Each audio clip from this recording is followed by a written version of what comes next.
أعوذ بالله من الشيطان الرجيم بسم الله الرحمن الرحيم ألف لام ميم را تلك آيات الكتاب والذي أنزل إليك من ربك الحق ولكن أكثر الناس لا يؤمنون الف لام میم اللہ اعلم بمرادہ. یہ کتاب الہی کی آیات ہیں اور جو کچھ تمہارے رب کی طرف سے تم پر نازل کیا گیا ہے وہ عین حق ہے، مگر اکثر لوگ ایمان نہیں لا رہے. اللہ الذی رفع السماوات بغیر عمد ترونها ثم استوى على العرش وسخر الشمس والقمر كل يجري لأجل مسمى يدبر الأمر يفصل الآيات لعلكم بلقاء ربكم توقنون. وہ اللہ جس نے آسمانوں کو ایسے سہاروں کے بغیر قائم کیا جو تم کو نظر آتے ہیں، پھر وہ اپنے تخت سلطنت پر جلوہ افروز ہوئے، اور اس نے سورج اور چاند کو ایک قانون کا پابند بنایا. اس سارے نظام کی ہر چیز ایک وقت مقررہ تک کے لیے چل رہی ہے، اور اللہ ہی اس سارے کام کی تدبیر فرما رہے ہیں. وہ نشانیاں کھول کھول کر بیان فرماتے ہیں شاید کہ تم اپنے رب کی ملاقات کا یقین کرو. وَهُوَ الَّذِي مَدَّ الْأَرْضَ وَجَعَلَ فِيهَا رَوَاسِيَ وَأَنْهَارًا وَمِنْ كُلِّ الثَّمَرَاتِ جَعَلَ فِيهَا زَوْجَيْنِ اثْنَيْنِ يُغْشِي اللَّيْلَ النَّهَارَ إِنَّ فِي ذَلِكَ لَآيَاتٍ لِقَوْمٍ يَتَفَكَّرُونَ. فرمایا وہی اللہ ہے جس نے یہ زمین پھیلا رکھی ہے، اس میں پہاڑوں کو میخیں بنا کر گاڑ رکھا ہے، دریا بہا دیے ہیں، اس نے ہر طرح کے پھلوں کے جوڑے پیدا کیے ہیں. کوئی دن پر رات طاری کرتا ہے. ساری چیزوں میں بڑی نشانیاں ہیں ان لوگوں کے لیے جو غور و فکر سے کام لیتے ہیں. وَفِي الْأَرْضِ قِطَعٌ مُتَجَاوِرَاتٌ وَجَنَّاتٌ مِّنْ أَعْنَابٍ وَزَرْعٌ وَنَخِيلٌ صِنْوَانٌ وَغَيْرُ صِنْوَانٍ يُسْقَىٰ بِمَاءٍ وَاحِدٍ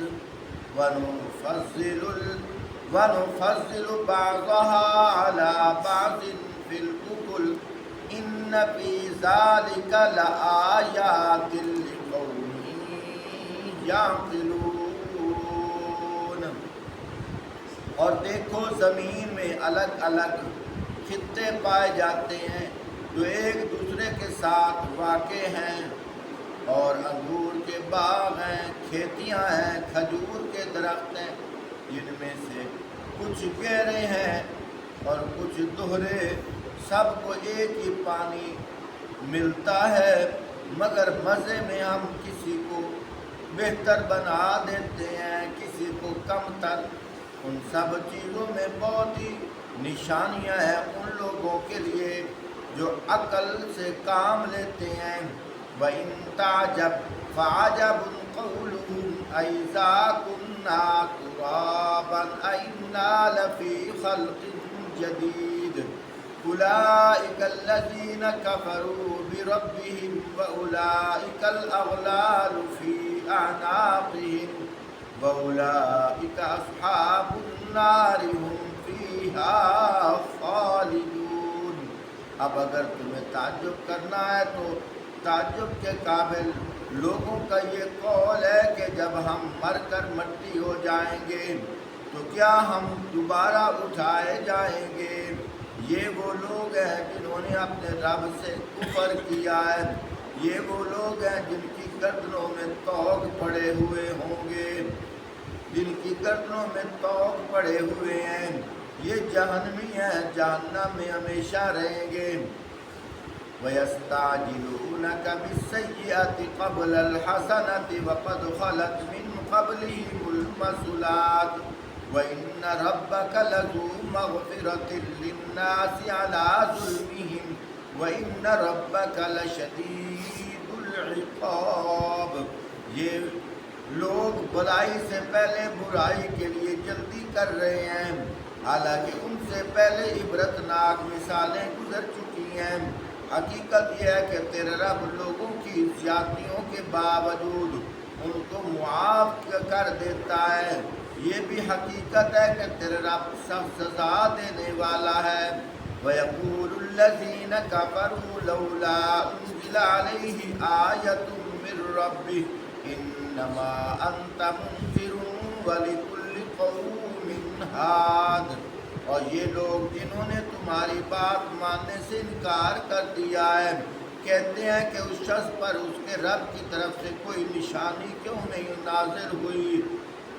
تم تو مال خبردار کر دینے والے ہو اور ہر قوم کے لیے ایک رہنما ہوتا ہے۔ اللہ محترم سامعین، یہ جو تمہارے سامنے رکوع پڑھا گیا ہے اس کے اندر زیادہ تر اللہ پاک نے اپنی قدرت کی نشانیوں کا ذکر کیا ہے۔ پہلی دوسری آیات کے اندر اللہ پاک کیا فرماتے ہیں؟ اللہ الذی رفع السماوات بغیر عمد، فرمایا وہ اللہ جس نے آسمانوں کو بغیر ستونوں کے بلند کیا ہوا ہے۔ اللہ فرمانا یہ چاہتے ہیں، اے کائنات کے لوگوں، تم نے میرے اوپر اگر یقین کرنا ہے، اعتبار کرنا ہے، میری ذات کے بارے میں کبھی کرید نہ کرو۔ اللہ کہاں ہے؟ اللہ کیسے ہیں؟ اللہ کس طرح ہے؟ فرمایا بس یہ یقین کرو کہ اللہ کی ذات موجود ہے، لیکن اگر تم نے میری ذات پہ یقین کرنا ہے تو میری قدرت کی نشانیوں کو دیکھو۔ ایک گویہ نصرت فتح علی خان بہت ہو گیا، بہرحال زندگی میں اس نے گانے تو بہت گائے ہیں، لیکن اللہ کی رحمت وسیع بھی ہے، میں اس کی حمایت نہیں کر رہا، لیکن یہ ہے کہ اللہ کی رحمت تو وسیع ہے نا۔ اس نے اللہ پاک کی حمد و ثنا بیان کی، شاید کہ اسی وجہ سے اس کی بخشش بھی ہو جائے۔ اللہ کی مخلوق ہے، وہ کیا کہتا تھا؟ کوئی تو ہے جو نظام ہستی چلا رہا ہے، وہی خدا ہے، وہی خدا ہے۔ کیا مطلب؟ یہ کائنات کی مختلف اشیاء جو ہم دیکھتے ہیں یہ ایسے نہیں ہو رہا نظام، آخر ان کے پیچھے کوئی ہے، پھر تلاش کرو وہ کون ہے؟ فرمایا وہی تو خدا ہے۔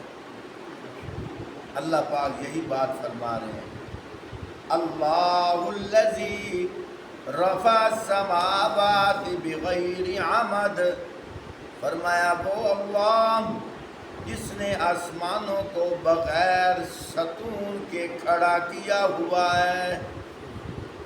آج 6 فٹ کی چھت پہ ڈالنی ہو تو نیچے ستون ہو تو وہ قائم رہتی ہے، ستون نہ ہو قائم نہیں رہتی۔ تو اللہ پاک فرماتے ہیں تو دوڑتا جا دوڑتا جا دوڑتا جا، دوڑ دوڑ کر تھک جائے گا، آسمان ختم نہیں ہوئے گا، نہ دائیں نہ بائیں نہ آگے نہ پیچھے۔ لیکن 28ویں پارے میں اللہ پاک فرماتے ہیں تو بار بار اوپر نگاہ اٹھا کے دیکھ، کہیں تجھے ٹیڑھا پن بھی نظر نہیں آئے گا، کہیں تجھے تراٹ بھی نظر نہیں آئے گا، کہیں اوپر نیچے بھی نظر نہیں آئے گا۔ لیکن دیکھ، اس کو میں نے بغیر ستون کے، بغیر پلر کے، بغیر دیواروں کے کھڑا کیا ہوا ہے۔ جو اتنے بڑے آسمان کو بغیر ستون کے کھڑا کر سکتا ہے، وہ میرے بندو جب تم مر جاؤ گے تم کہتے ہو کہ ہم مٹی ہو جائیں گے، اِذَا مِتْنَا وَكُنَّا تُرَابًا، جب ہم مر جائیں گے اور ہم کیا ہو جائیں گے؟ مٹی ہو جائیں گے، وَعِظَامًا، ہماری ہڈیاں پوسیدہ ہو جائیں گی، پھر ہمیں کون اٹھائے گا؟ فرمایا یہ میری قدرت کے کارخانے نہیں دیکھ سکتے؟ پہلی دفعہ تمہارا بنانا مشکل تھا، اس وقت بناتے ہوئے میں نے کسی کو معاونت کے لیے بھی نہیں بلایا، میں اکیلے میں نے بنایا ہے، دوبارہ بنانے میں کیا مشکل ہے؟ یہ کفریہ کلمہ ہے، اکثر لوگ کہتے ہیں اے جہان میٹھا اگلا کہہ ڈٹھا، اکثر لوگ کہہ رہے ہیں۔ کیا مطلب کہ جب ہم مر کر مٹی ہو جائیں گے تو دوبارہ ہم کس طرح اٹھیں گے؟ انہیں یقین بھی نہیں آ رہا۔ میرے بھائیوں، دوبارہ اٹھنا ہے، سوال جواب ہونے ہیں۔ ایک حدیث پاک کے اندر آتا ہے، ایک آدمی تھا، اس نے اپنے بیٹوں سے کہا جب میں مر جاؤں میری لاش کو آگ لگا دینا، جب وہ سوا ہو جائے آدھی سوا پانی میں بہا دینا، آدھی سوا ہوا میں ڈال دینا۔ اللہ پاک نے اپنی قدرت کاملہ کے ساتھ اس کو اکٹھا کیا، دوبارہ زندہ کیا۔ اور میں بتا تو نے اس طرح کیوں کیا تھا؟ یا اللہ انکار تو نہیں تھا، ویسے ڈر گیا تھا کہ تیرے سامنے میں کس طرح پیش ہوں، ڈر گیا اور میں خوف تھا، یا اللہ خوف تھا۔ علماء نے لکھا ہے اس کی وجہ سے اللہ نے اس کی بخشش کر۔ تو میرے محترم دوستو، بات یہ ہے کہ کچھ لوگ ایسے ہیں، بلکہ کثیر تعداد، وہ کہتے ہیں کہ مر کر دوبارہ ہم جب مٹی ہو جائیں گے پھر ہم کیا؟ اللہ پاک فرماتے ہیں نہیں نہیں، دوبارہ اٹھایا جائے گا۔ پھر پریکٹیکل کے طور پر اللہ پاک نے دنیا میں مثال قائم کی ہے۔ حضرت ابراہیم علیہ السلام اللہ پاک سے دعا کی، وَإِذْ قَالَ إِبْرَاهِيمُ رَبِّ أَرِنِي كَيْفَ تُحْيِي الْمَوْتَى، اور میں یاد کیجئے وہ وقت جب ابراہیم نے اپنے رب سے کہا یا اللہ تو مردہ کو کیسے زندہ کرتا ہے؟ اللہ پاک نے فرمایا قَالَ أَوَلَمْ تُؤْمِنْ، اے ابراہیم کیا تجھے یقین نہیں ہے؟ قَالَ بَلَىٰ وَلَٰكِن لِيَطْمَئِنَّ قَلْبِي، یا اللہ مجھے یقین تو ہے لیکن میں دل کے سکون کے لیے عرض خدمت کر رہا ہوں، دل کو سکون پہنچانے کے لیے۔ کیوں؟ ایک ہوتا ہے علم الیقین، ایک ہوتا ہے عین الیقین، ایک ہوتا ہے حق الیقین۔ کسی کی بات سنو علم کے اندر آ گئی، وہ ہے علم الیقین۔ اگر اس چیز کو دیکھ لیا جائے پھر کیا ہوتا ہے عین الیقین۔ اور اگر وہ چیز اپنے آپ کو باور کرائے وہ کیا کہتے ہیں حق الیقین۔ یہ درجے ہیں۔ تو یا اللہ مجھے علم الیقین، مجھے یقین ہے آپ کر سکتے ہو، لیکن اللہ میں چاہتا ہوں، میرے دل کی خواہش ہے کہ عین الیقین بھی ہو جائے، حق الیقین بھی ہو جائے۔ اللہ پاک نے فرمایا اچھا پھر اس طرح کیجئے نام، 4 پرندے لے لیجئے اور ان کو اپنے پاس رکھیے اور ان کو پالیے اور ان کو کبھی کبھی بلایا کیجئے تاکہ ان کو پتہ چل جائے کہ میرا مالک مجھے اس نام سے بلاتا ہے۔ جب وہ مانوس ہو جائیں پھر ان 4 پرندوں کو ذبح کیجئے۔ مختلف اقوال ہیں، ایک قول کے مطابق 2 میمیں ہیں اور 2 کاف ہیں، مرغ مور کوا کبوتر، مرغ مور کوا کبوتر۔ بات طوطے کا مختلف چیزوں کا، لیکن ایک قول یہ ہے مرغ مور کوا کبوتر۔ تم کہو گے کوا تو حلال بھی نہیں ہے، اللہ کے بندے انہوں نے کچھ ذبح کھانے کے لیے کرنا تھا، سمجھ آ گئی؟ انہوں نے کوئی کھانے کے لیے ذبح کرنا، بلکہ اس میں تو اور دلیل ثابت ہو گئی، حرام سے مراد کافر ہو گیا، حلال سے مراد مسلمان ہو گیا۔ تو اللہ دکھانا چاہتے ہیں جس طرح حرام پرندہ ذبح ہو کر دوبارہ زندہ ہو گیا، اسی طرح کافر مردہ ہوگا اس کو میں ایسے ہی دوبارہ زندہ کر دوں گا، اور حلال جانور ذبح ہو کر ختم ہو گیا تو دوبارہ زندہ ہو گیا، فرمایا ایسے ہی میں نیکوں کو بھی زندہ کر دوں گا۔ خیر جناب والا انہوں نے مانوس کر دیا، پھر اس کے بعد ان کو پکڑا، پکڑنے کے بعد حضرت ابراہیم علیہ السلام نے ان 4 کو ذبح کر دیا، ان کی جو گردنیں ہیں سرییں اپنے پاس رکھ لیں، باقی سارے گوشت کو مکس کر دیا۔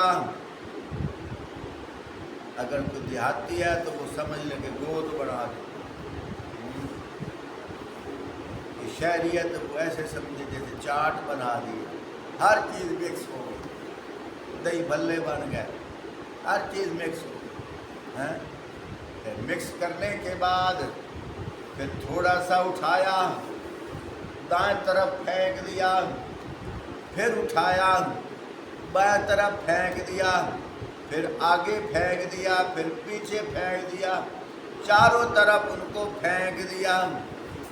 پھینکنے کے بعد اللہ پاک نے فرمایا اے ابراہیم جی اللہ، فرمایا وہ جو تیرے پاس جب پلتے تھے تو ان کو کس کس نام سے بلایا کرتا تھا، اب انہی ناموں سے اب بلاؤ، اب انہی ناموں سے ابراہیم علیہ السلام بلا رہے ہیں۔ کوئی بوٹی ادھر سے اٹھتی ہے، کوئی ہڈی کا ٹکڑا ادھر سے اٹھتا ہے، کوئی ذرہ ادھر سے اٹھتا ہے، جہاں جہاں وہ ٹکڑے گرے تھے، جس جانور پرندے کے گرے تھے، سب یک مشت ہو جاتے ہیں، اور پھر اڑتے اڑتے حضرت ابراہیم علیہ السلام کے قریب آتے ہیں۔ 4 گردنیں پڑی ہیں، مثال کے طور پر کبوتر اڑ کر آ رہا ہے، کوے کی گردن لگائی نہیں لگی، جب تک اسی کی گردن اٹھا کے لگائی ہے اس وقت تک کسی اور کی گردن نہیں لگی۔ اللہ پاک خود قرآن پاک کے اندر ارشاد فرماتے ہیں الم تر الی الذی وَإِذْ قَالَ إِبْرَاهِيمُ رَبِّ أَرِنِي كَيْفَ تُحْيِي الْمَوْتَىٰ، فرمایا وہ واقعہ یاد کیجئے جب ابراہیم نے کہا تھا کہ میرے مالک مجھے دکھا دے تو مردوں کو کیسے زندہ کرتا ہے۔ قَالَ أَوَلَمْ تُؤْمِنْ، اللہ نے فرمایا کیا تم ایمان نہیں رکھتے؟ قَالَ بَلَىٰ وَلَٰكِن لِيَطْمَئِنَّ قَلْبِي، یا اللہ کیوں نہیں، میں دل کے سکون کے لیے عرض خدمت کر رہا ہوں۔ اللہ پاک نے فرمایا اچھا، قَالَ فَخُذْ أَرْبَعَةً مِّنَ الطَّيْرِ فَصُرْهُنَّ إِلَيْكَ ثُمَّ اجْعَلْ عَلَىٰ كُلِّ جَبَلٍ مِّنْهُنَّ جُزْءًا ثم ادعوهن يأتينك سعيا واعلم ان اللہ عزیز حکیم۔ فرمایا اچھا تو 4 پرندے لے، ان کو اپنے سے مانوس کر لے، پھر ان کو ایک ایک ٹکڑا ایک ایک پہاڑ کی طرف پھینک دے، پھر ان کو انہی ناموں سے پکارو، وہ تیرے پاس دوڑے چلے آئیں گے۔ خوب جان لے اللہ نہایت با اقتدار اور حکیم ہے۔ تو میرے محترم ساتھیوں، یہ ایک ایمان ہونا چاہیے، مرنے کے بعد اللہ نے ہمیں دوبارہ زندہ کرنا ہے، اور میدان عرفات میں ہم سب نے وہاں جمع ہونا ہے۔ اس وقت تک ہمارے پاؤں حرکت نہیں کریں گے۔ ایک قول کے مطابق 4 سوال ہیں، ایک قول کے مطابق 5 سوال ہیں۔ جب تک ان 5 سوالوں کا جواب نہیں دیا جائے گا۔ پہلا سوال کیا ہے؟ تجھے ہم نے زندگی دی تھی، بتا کس مشاغل میں گزار کے آیا ہے۔ تجھے ہم نے جوانی دی تھی، بتا کیسے گزاری ہے۔ تو نے مال کیسے کمایا۔ چوتھا سوال، مال کیسے خرچ کیا۔ وہ کسی نے دونوں کو ایک بنایا، کسی نے الگ الگ۔ مال کیسے کمایا، مال کیسے خرچ کیا۔ 5واں سوال، جو تو نے علم سیکھا اس پر کتنا عمل کیا۔ یہ 5 سوال ہر سے ہوں، اس وقت تک پاؤں حرکت نہیں کریں گے۔ میرے بھائیوں، جن کا یہ یقین ہے، جن کو پتہ ہے کہ میں کریانہ سٹور سے ادھار لے رہا ہوں، میں نے واپس دینا ہے، وہ یوں نہیں کہتا 5 کلو کھنڈ تول دے، 10 کلو گھیو تول دے، وہ کہتا ہے جی آدھ پاؤ گھی دے دے، 1 پاؤ چینی دے دے، 10 روپے کی مرچیں دے دے۔ کیوں؟ اس کو پتہ ہے کہ میں نے جو لینا ہے وہ واپس دینا ہے، اور جس نے واپس نہیں دینا ہوتا وہ کہتا ہے 10 کلو گھی دے دے، 10 کلو چینی دے دے۔ اس کو پتہ ہے میں نے حساب واپس، مہینہ ادھر رہوں گا، مہینہ محلہ بھی چھوڑ کے اگلے محلے چلا جاؤں گا، یہ دیکھتا رہے گا۔ تو یہ بھی اسی طرح ہے، جس کو یہ یقین ہے کہ جو کچھ میں کر رہا ہوں میں نے اس کا حساب کتاب دینا ہے، وہ ایک ایک قدم بھی پھونک پھونک کر رکھتا ہے کہ میں نے اس کا حساب دینا۔ تو میرے محترم دوستوں، بزرگوں، اللہ پاک فرماتے ہیں اللہ الذی رفع السماوات بغیر عمد ترونها ثم استوى علی العرش۔ اللہ پاک فرماتے ہیں وہ اللہ جس نے آسمانوں کو بغیر ستون کے کھڑا کیا، ترونها، فرمایا پھر آگے کیا فرمایا، ثم استوى علی العرش، جو آسمانوں کو بغیر ستون کے کھڑا کیا، فرمایا جو تجھے نظر آتا ہے، غور سے دیکھا کر۔ آگے کیا فرمایا، ثم استوى علی العرش، پھر عرش پر مستوی ہوئے. اس کے اندر علماء نے بہت ساری باتیں کی ہیں، بس 3 باتیں عرض خدمت کر کے میں درس قرآن اختتام کرتا ہوں. بعض کہتے ہیں کہ اللہ نے آسمان پہ عرش بنایا، عرش پہ کرسی بنائی، کرسی کے اوپر اللہ پاک نعوذ باللہ خود بیٹھ گیا. میرے بھائیوں، قرآن پاک کی بہت ساری آیات ہیں. ہمارا عقیدہ یہ ہے اللہ عرش پر بھی ہیں، لیکن اللہ صرف عرش پر نہیں ہیں. اللہ عرش پر بھی ہیں لیکن اللہ، تھوڑا سا بولو، اللہ صرف عرش پر نہیں ہے. اللہ ہر جگہ ہے. ایک آیت نہیں، بہت ساری آیات ہیں.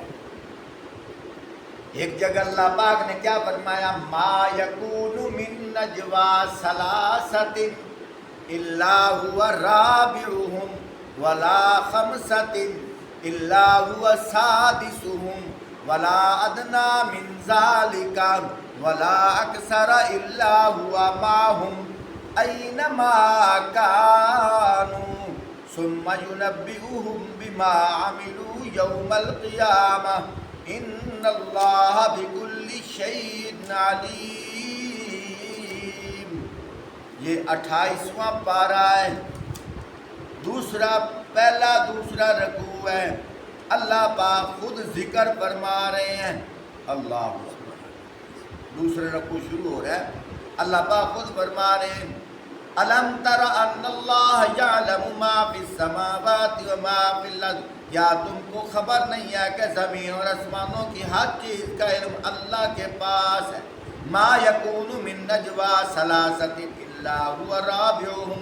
فرمایا کبھی ایسا نہیں ہوا کہ 3 آدمیوں میں سرگوشی ہو اور ان کے درمیان چوتھا اللہ نہ ہو. فرمایا جہاں تم 3 آدمی بیٹھے ہوتے ہو وہاں تمہارے ساتھ چوتھا اللہ ہوتا ہے. ولا خمسۃ الا هو سادسهم. فرمایا 5 آدمی سرگوشی کر رہے ہوتے ہیں، فرمایا ان کے اندر چھٹا اللہ نہ ہو، ان کے اندر چھٹا اللہ نہ ہو. آگے کیا فرمایا؟ ولا ادنى من ذلك ولا اکثر الا هو معهم اینما كانوا. فرمایا خواہ اس سے کم ہو یا زیادہ، جہاں کہیں بھی ہو، فرمایا اللہ ان کے ساتھ ہوتا ہے. پھر قیامت کے روز وہ ان کو بتائے گا کہ انہوں نے کیا کچھ کیا ہے. اللہ ہر چیز کا علم رکھتا ہے. اب یہ بتاؤ، اللہ پاک فرما رہے ہیں جہاں تم 3 ہوتے ہو وہاں تو ہم زمین پہ ہوتے ہیں یا آسمانوں پہ؟ تو جو کہتے ہیں اللہ عرش پر ہے تو اللہ کا کلام ہے. اللہ پاک فرماتے ہیں جہاں تم 3 ہوتے ہو وہاں چوتھا میں ہوتا ہوں. پھر اللہ زمین پہ کیسے؟ اس کا مطلب ہے عقیدہ یہ ہونا چاہیے اللہ ہر جگہ موجود. تھوڑا سا پہلے اللہ اصل لفظ نہیں بولا، اللہ صرف عرش پر نہیں. ہم عرش کا انکار بھی نہیں کر رہے. اللہ صرف عرش پر نہیں، اللہ ہر جگہ موجود، ہر جگہ ہے. اللہ پاک فرماتے ہیں وَلِلَّهِ الْمَشْرِقُ وَالْمَغْرِبُ فَأَيْنَمَا تُوَلُّوا فَثَمَّ وَجْهُ اللَّهِ. فرمایا مشرق بھی اللہ کا، مغرب بھی اللہ کا، تم جدھر منہ کرو اللہ ادھر ہی ہے. اب ہم مشرق مغرب کی طرف منہ کرتے ہیں کیوں نہیں کرتے؟ اللہ کیا کہتے ہیں؟ میں ادھر ہی ہوں. کتنی دلیلیں ہو گئی؟ 2 دلیلیں. سمجھ آ گئی؟ اب تیسری دلیل سنو. اللہ پاک خود فرماتے ہیں، اللہ پاک ارشاد فرماتے ہیں جب کچھ لوگ آپ صلی اللہ علیہ وآلہ وسلم کے پاس آئے، انہوں نے سوال کیا کہ ہم اونچا بولیں اللہ تب سنتے ہیں یا ایسا بھی اللہ سن لیتے ہیں؟ اللہ نے جواب دیا فرمایا میرے محبوب وَإِذَا سَأَلَكَ عِبَادِي عَنِّي فَإِنِّي قَرِيبٌ، فرمایا میرے بندے آپ کے پاس آ کر میرے بارے پوچھتے ہیں، میں ان کو بتا دو فَإِنِّي قَرِيبٌ، میں تو ان کے قریب ہوں، سبحان اللہ، نحن اقرب الیہ من حبل الورید، میں تو ان کی شاہ رگ سے بھی قریب ہوں۔ اور پھر کیا فرمایا؟ کچھ لوگ کہتے ہیں اگر اللہ پاک زمین پر نہیں ہے تو پھر اللہ نے حضرت موسیٰ علیہ السلام سے کیوں کہا کہ موسیٰ تو نے مجھ سے ملاقات کے لیے آنا ہے، یا اللہ کہاں آؤں؟ فرمایا کو طور پر۔ سمجھ آ گئی؟ تو پھر اللہ پاک نے حضرت ابراہیم علیہ السلام سے بھی ملاقات کی، کہاں؟ آگ میں۔ موسیٰ علیہ السلام سے ملاقات کو طور پر۔ ہاں جی، تو معلوم یہ ہوا اللہ ہر جگہ ہے، اللہ آسمانوں پر بھی ہے، اللہ زمینوں ہر جگہ پر ہے۔ سمجھ آئی کہ نہیں آئی؟ یہ عقیدہ ہونا چاہیے، اللہ ایک جگہ، صرف ایک مخصوص جگہ نہیں ہے، اللہ ہر جگہ ہے، اللہ ہر جگہ۔ سمجھ آ رہی ہے کوئی نہیں آ رہی؟ تو یہ کچھ لوگ کہتے ہیں نعوذ باللہ کہ اللہ عرش پر ہیں، عرش کے اوپر کرسی ہے، اس کے اوپر جلوہ افروز ہیں۔ یاد رکھو اللہ نے یہ جو ذکر کیا ہے کہ عرش پر مستوی ہوئے ہیں، اللہ پاک فرماتے ہیں اس کی قرید نہ کرو، بس یوں ہی ایمان بالغیب لے آؤ، کما یلیق بشانہ، جس طرح اللہ کی اپنی شان ہے۔ اللہم صلی علی سیدنا و مولانا محمد و بارک وسلم علیہ